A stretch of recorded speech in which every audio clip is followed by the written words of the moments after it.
বাংলাদেশ সহ মুসলিম বিশ্বে পালিত হচ্ছে পবিত্র ঈদ-ই মিলাদুন্নবী।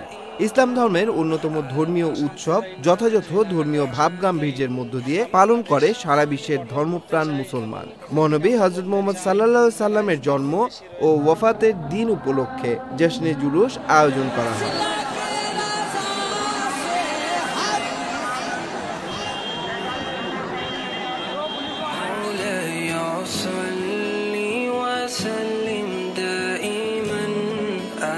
বাংলাদেশ, মক্কা, মদিনা, ইয়েমেন, তুরস্ক, ভারত, পাকিস্তান সহ বিভিন্ন দেশে পালন করা হয় ঈদ-ই মিলাদুন্নবী।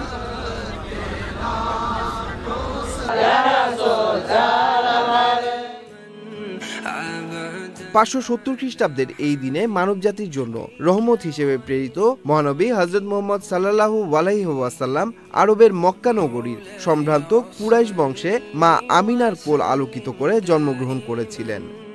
রিসালাতের দায়িত্ব পালন শেষে 632 খ্রিস্টাব্দে ঠিক এই তারিখেই 63 বছর বয়সে শেষ নিঃশ্বাস ত্যাগ করেন তিনি।